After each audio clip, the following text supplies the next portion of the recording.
Mēs dzīvojam tādā laikā, kad notiek pasaulē vērtību konflikti, mēs ļoti devalvējam vārdus, mēs nezinām, ko īsti nozīmē vērtība tagad. Un tāpēc ir ļoti svarīgi aktualizēt šo vērtības, uz kā būvējas šī kultūra, rodas jaunrade un rodas arī cilvēku rīcība principā.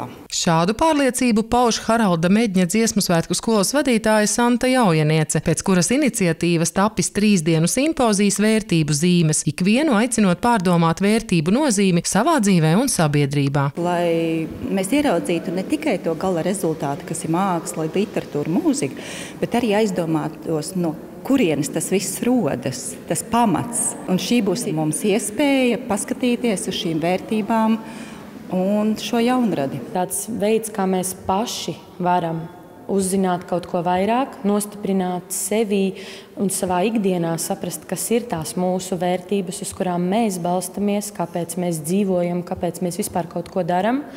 Un man simpatizē tas, kad reģionos par to runā, jo arī man ir mazi bērni, kas aug dzīvo šeit, un ir svarīgi, ka mēs ne tikai lielpilsētās vai kaut kur lielākos mērogos runājam, bet kad mēs par to runājam, par vērtībām šeit uz vietas, ka tas mums ir svarīgi, un ka tas nozīmē, ka arī šī vieta mums ir svarīga, kurā mēs esam. Tikšanās ar mākslas, mūzikas, literatūras un filozofijas nozares pārstāvjiem aizritēja 4 vērtību ziņā nozīmīgās Madonas vietās – Haralda Medņa dziesmu svētku skolā, Madonas mūzikas skolā, bibliotēkā un muzejā. Muzejs glabā ļoti daudzas vērtības, bet par vērtībām mēs saucam ne tikai lietas, bet tos stāstus, kas tajās ir ieliktas. Un tas ir pats būtiskākais.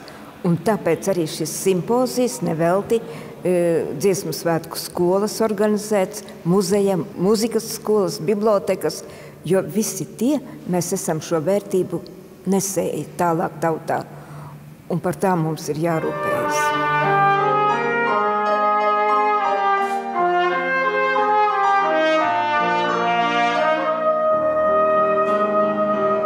Nāk daudz iekšā negatīvisms, nāk daudz iekšā kaut kādas tādas netik pozitīvas lietas. Līdz ar to ir svarīgi stiprināt, kā arī pati Santa saka, to aizberga neredzamo daļu, lai tā mūs neizšķoba, jo bērni mainās, cilvēki mainās, sabiedrība mainās. Tāpēc man liekas, ka ir ļoti svarīgi tomēr turēties pie tā pamata, jo ir bailes un jāsaka drusku reizēm arī bažas par to, kas tiešām ir tās vērtības. Darbs, sirdsapziņa, cilvēcība un gudrība. Tā ir tikai daļa no vērtībām, kas tika akcentētas simpozijā. Tādas vērtības, par kurām mēs ikdienā aizmirstam domāt, tas ir kā gaiss, ūdens, mūsu dzīvība. Jā, mūsu ģimene, tas ir, protams, ko mēs atceramies, bet vai mēs bieži pasakām paldies saviem vecākiem, saviem senčiem par to, ka viņi ir mums devuši šo dzīvību, ka mēs esam veidojušies tādi, kā esam. Protams, liela vērtība ir mūsu dzimtene, mūsu dzimtā valoda, mūsu latviešu valoda, Latvija, bet es domāju, ka šajā gadījumā Madonā tad es vairāk prezentēju savus tādas personiskās vērtības, caur kurām es arī lūkojos saviem grāmatvaroņiem, savu radio raidījumu varoņiem. Un es izraudzījos 3 tādas lietas, par kurām varbūt ikdienā retāk runā, vai arī runā citā nozīmē kā es. Tas ir cieņa, sirdsapziņa un mīlestība. Savukārt darba tikums kā vērtība pēc Daigas Mazvērsītes domā mūsu sabiedrībā katastrofāli pietrūkst un netiek pienācīgi cildināts. Katram, kas strādā, kas ir atbildīgs par to, ko veic, mājās pārnāgot, vajadzētu pavaicāt, ko tad es šodien paveicu. Ko es izdarīju Latvijas labā, ko es izdarīju cilvēku savu laika biedri labā, vai es to darīju ar tīru sirdsapziņu, jo jēdziens sirdsapziņa, man liekas, arī būtu jāliek lietā biežāk.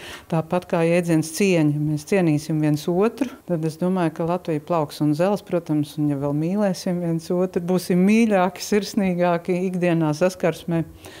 Tad tiešām būtu saulaina nākotne. Tā pietrūkst ikdienā.